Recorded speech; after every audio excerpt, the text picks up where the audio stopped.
simulation hypothesis. Do you know what that is?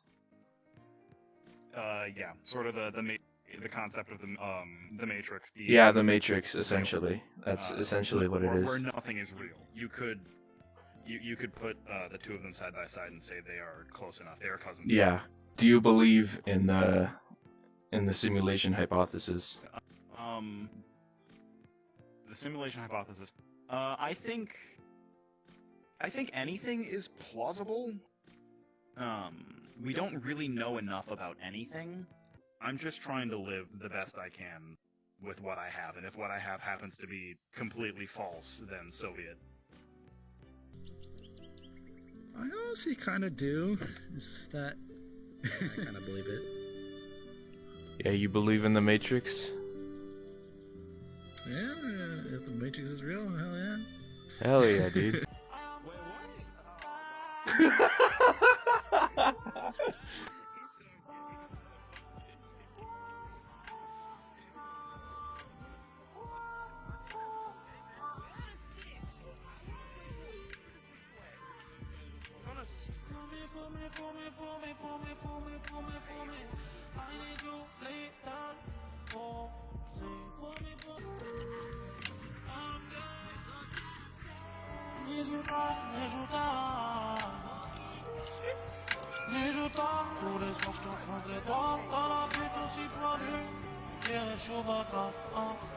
God, that was beautiful. I have not actually, which is, I do know of it. It's like having phantom pain after you lose a limb that isn't actually happening, but just in a more physical, more physical sense. The brain is wild with the things it perceives, it whether they're real or not, how it chooses to perceive them. And two people can experience the exact same thing, like down to the letter, and they could pull completely different reactions out of them. No, I do not actually. Despite 3,000 something plus hours in total, I can't really say that I have or do. I guess, if I can be as thorough as possible, occasionally, if there's something between my eyes, there's an energy, I guess, but you feel the IRL. If somebody's putting something right between your eyes, you're gonna feel it. Yeah, I feel that. You know what I'm talking about? Yeah. Yeah. Nah, but go on. You know what I feel? Sometimes when people walk or run by me in VR, I feel like a chill. You know what I mean? Mm-hmm. Oh, it shit happens in real life. Yeah. It's interesting that you bring that up, because a lot of my friends who have phantom sense don't describe it in terms of pressure or texture, but rather in terms of heat and in terms of cold. Yeah, exactly. Yes, I have phantom sense and pain. So how it happens is if someone touches me here, I can feel it, or someone rustles my hair, I can feel it. What do you mean it's at no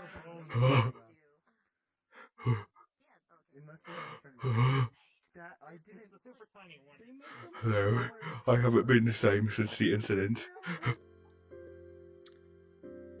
Phobias, I have somewhat of arachnophobia in a sort of sense. I really don't have any phobias, and if I do kind of have arachnophobia, but oh no, man, I'm tired. It doesn't, because it's VR, it doesn't really scare me, because it's not real life, practically.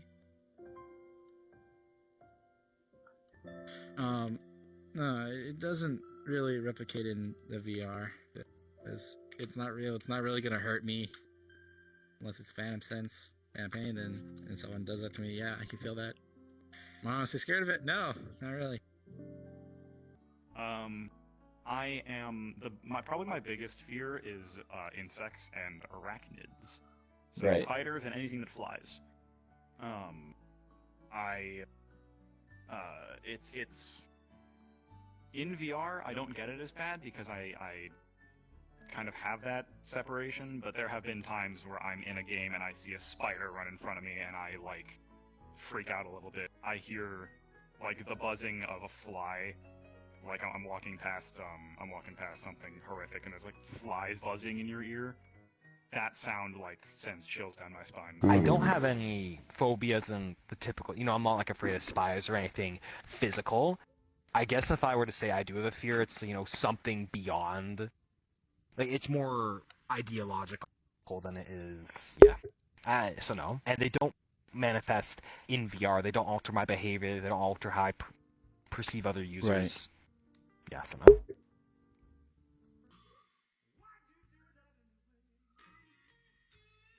Yo, nice gaming setup, bro. What is this? Throw it. What the hell? Hey, hey, Yeah, show me hey, the Lois. controls. Look, I'm in Fortnite. See what Look, we I'm got. in Fortnite, Lois. Lois. Hey, dog, get some ice cream? Jesus Lois, I'm in Christ. Fortnite. Hey. Half here and there, I done Halo roleplay. I think I did at least Metal Gear roleplay of Revengeance. I think that's all I've really done other than Halo. Halo's probably one of the biggest ones I've done.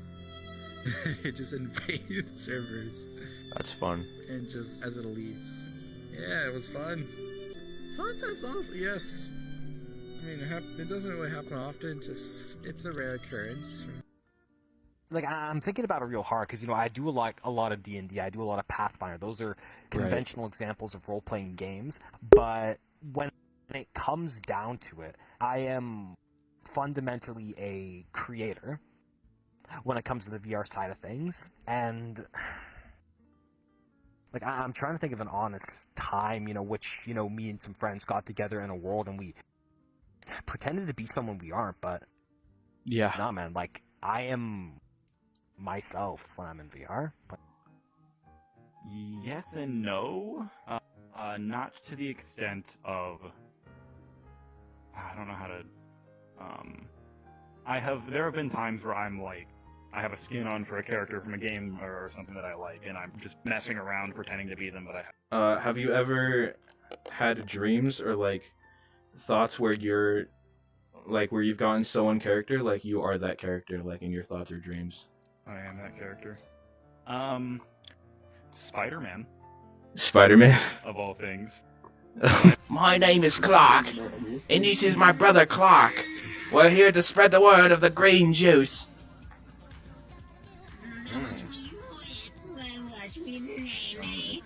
My man. Mind transfer. Okay, so thoughts, memories, thoughts and memories, which are like the two things that make up a person. You are you because of the things you've experienced, the memories you have, and the thoughts that you have. Right. Which are then based off of those memories. That's all technically just data, in the same way that a computer sees it, where it's just like pulses of electricity. It's just in our brain. It is organic. Theoretically, you could take those pulses and shoot them into something else, and maybe get the same results, where you could port over the memory of one thing to something else, Right. whether that be from a person to a computer, or a computer to a person, or a person to a person. I think it's feasible, but not in this century Right. or the next century. Would I consider it like porting my consciousness over to like a dog, or just some other Like a Joe Schmo off computer. the street? To a computer? Maybe. Yeah, to a computer. The problem with that is you kind of lose a lot of your humanity, because a whole lot of what makes you human is being able to feel touch, to be able to have emotions and things Right. like that. And I don't think it's not possible for a computer to have those, but I think that if you, a person with emotions and with feelings, were ported over to something as definite and certain as a computer, you would sort of lose a lot of those qualities, and you just wouldn't be the same. It ruins the whole human experience of feeling, thinking, being able to do whatever. that's not even thinking about, or that's not even including the fact that you are now locked inside of what is essentially a SD card. Right. If somebody pulls that card out and smashes it, you're gone. Right. If I guess it's the same for a real person as well. If they smash you with a hammer, but being confined to something as small as a disk drive, a floppy disk, a CD is just a horrible thought to me. Really. And I don't think that I don't think that that's good for anything. Principle. I definitely think about it. It's, I think, a cornerstone of science fiction. But I also think about the ethical issues and the more existential issues, like, oh, I've uploaded my mind to a computer, but does that imply a transfer of consciousness? Have I effectively made a clone of myself otherwise? And let's say that there was a transfer of consciousness that's even possible. The human mind is so complex. It gets into ethical questions. Who do we allow this to happen? What happens when people are allowed to, does somebody die when they are no longer able to? What do you have to give up? You have to essentially discard your humanity to do that. And yes, there's transhumanism, but I think that's a different topic. Something like an SAO. Yeah. On the anime. I mean, if it's not like, if my mind transfer my mind, I'm stuck permanently there, or I could transfer back to real life. Oh, so before I die, I mean, hell yeah. I mean, I would like that. If it's possible, sure. Who wouldn't do that? You get a second chance at life. Right. Practically a bit more of an eternal. It's more of an eternal life after that. Who wouldn't take it? You can be what you want to be. No one will judge you for who you are. Well, until you create a reputation, of course. And they don't know what you look like. You're just using an avatar of something you want to be, or of your own interpretation. Oh no, you're good. Hey guys, it's me, Tobey Maguire. Hold up, let me turn on your avatar. It's Tobey What's up? Maguire. It's me, Tobey Maguire. Be sure to see my new movie in theater, Spider-Man 4. First, I'm gonna need your social security number, your mother's maiden name, and your home address. And I will make Spider-Man 4. Oh my This God. is not scam, I need your Discord Oh my right God, now. Spider-Man 4. I will do that right now, brother. I will give the whole house just for Spider-Man 4, bro. Okay, give. I will make Spider-Man 4 right now.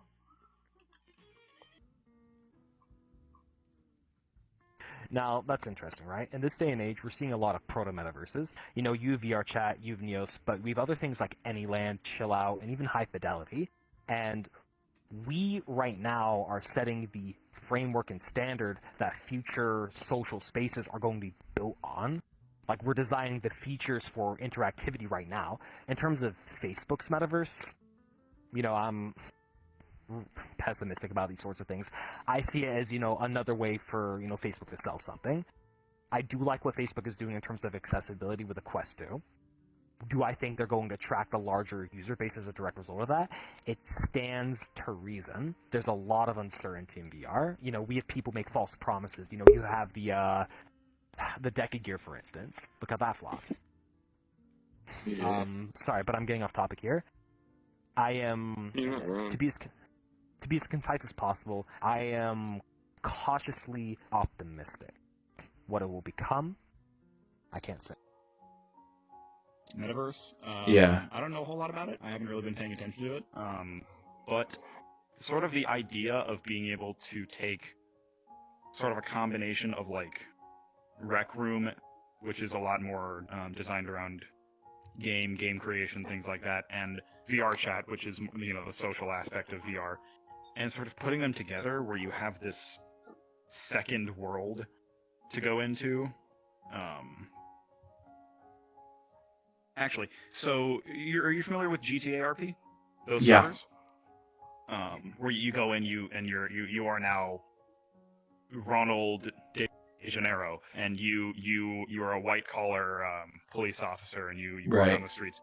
Having that with its own economy, with its own world, its own rules, its own everything, but having that in VR, I think in concept is amazing. It's baffling that we're sort of at that point where we can create a whole nother plane of existence inside of a computer. Right. I don't entirely agree with it, because sort of taking something as it's the same thing with with porting a person to a flash drive. Taking something as delicate and intricate as the human lifestyle, or someone's lifestyle, and porting it over to a computer, it just feels disingenuous. Yeah. Like you wake up in the morning, and then you go to work, and then you come home from work, and then you get into VR, and then you go to work in VR, and then you come home from work in VR, or you wake up, get into VR, go to work in VR. It seems plausible. Like, it's totally something that could happen, like, soon, but Right. like, it just doesn't seem right to me. It doesn't seem like a step in the right direction. I don't think it's a step in the right direction, but it is definitely a step in a direction. Right. It's not. I don't fully agree with like being able to have a new life, living a completely different life, in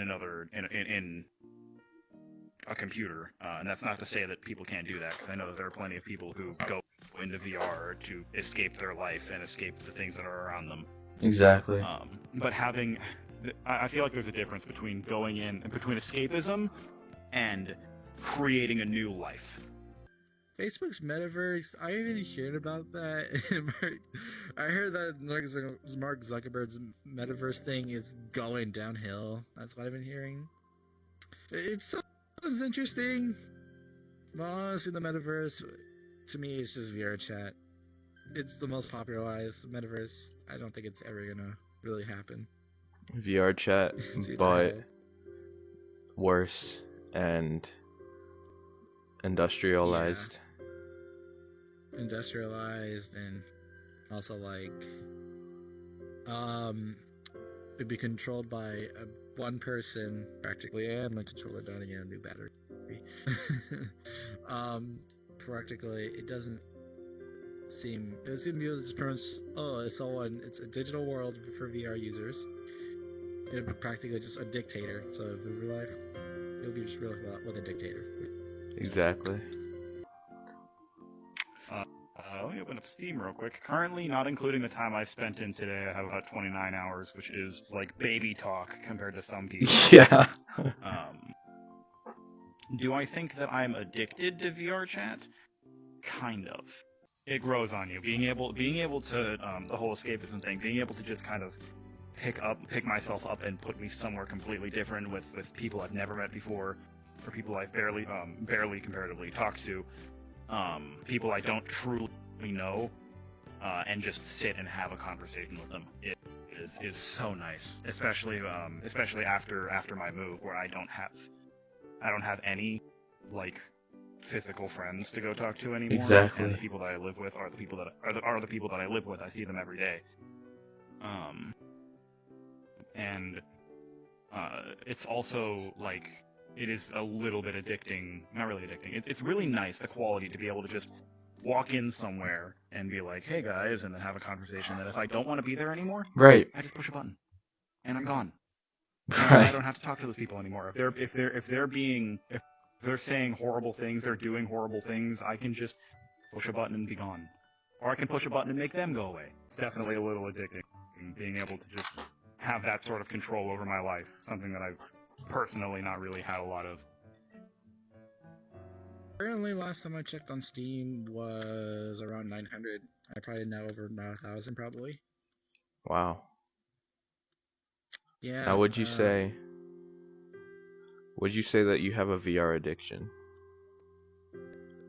Honestly, yeah. It's pretty much my safe space now. Gaming's always been my safe space, just to go to when I'm needing to be alone. Right. Yeah, I can be myself rather than I can just do what I want to say. Nothing can stop me. so special? I'm going to answer this question. I'm going to answer a different question because at one point in time I didn't appreciate VRChat the same way I do now. For context, I started playing VRChat late 2018, and I saw YouTube videos, I saw Twitch streams, and I got in, but it never really appealed to me. It didn't really go anywhere. However, it wasn't 6 months later. It was 2.5 years later.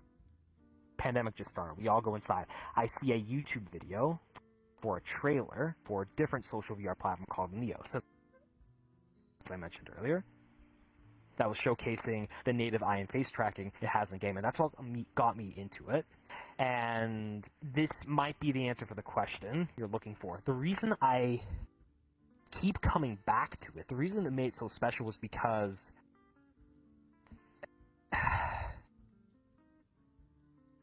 I have to summarize everything in one sentence. It's an impossible task. It's respect. I think I've got it. There is a fundamental and opaque presence and communication of respect. If you don't like... No, I shouldn't phrase it that way. If somebody disrespects you in VRChat, you do not have to waste time to deal with that disrespect.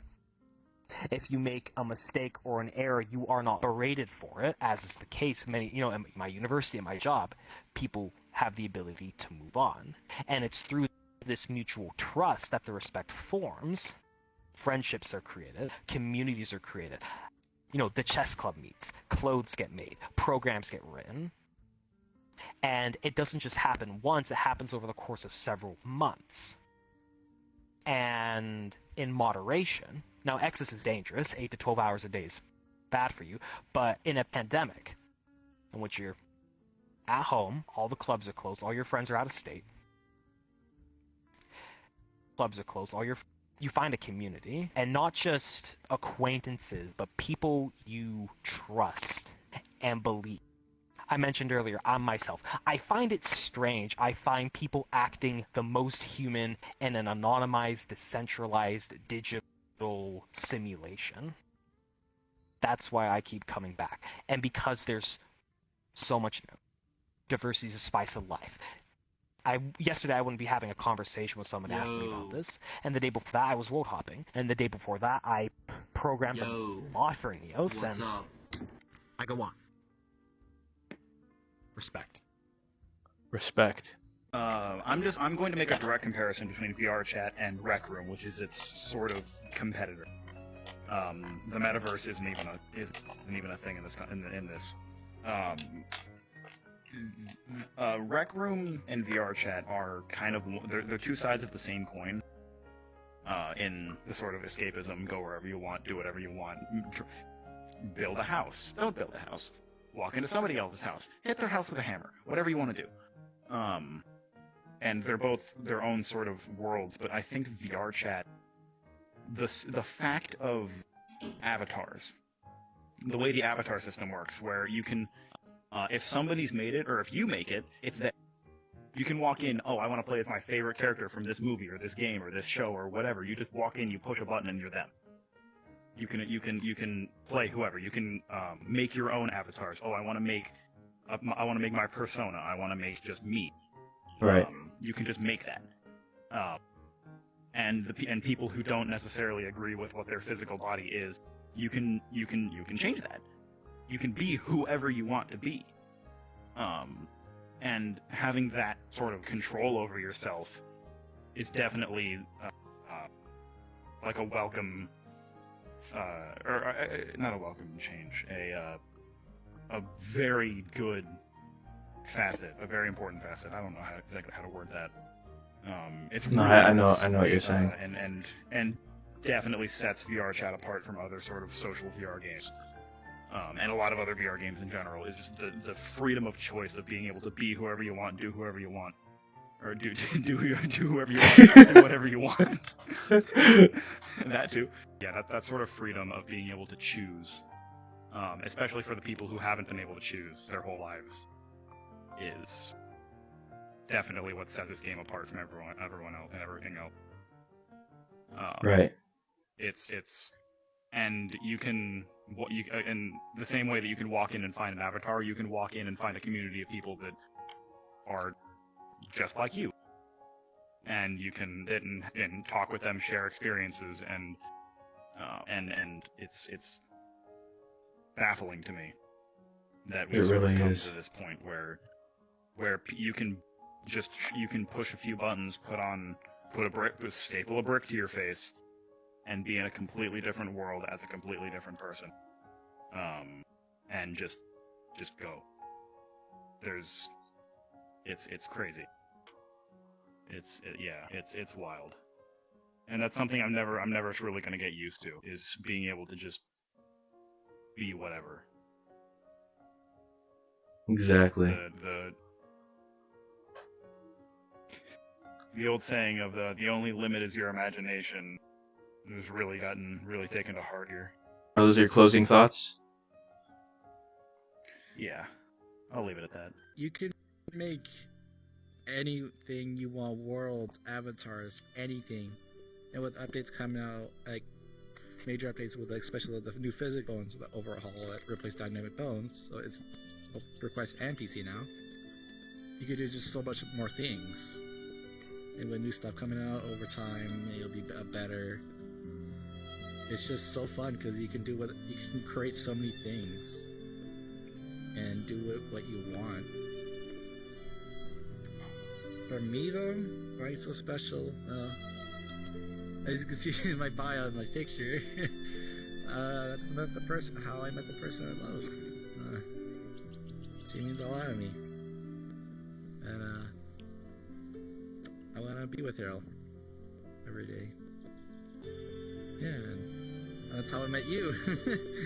Yeah. My first friend ever on VRChat.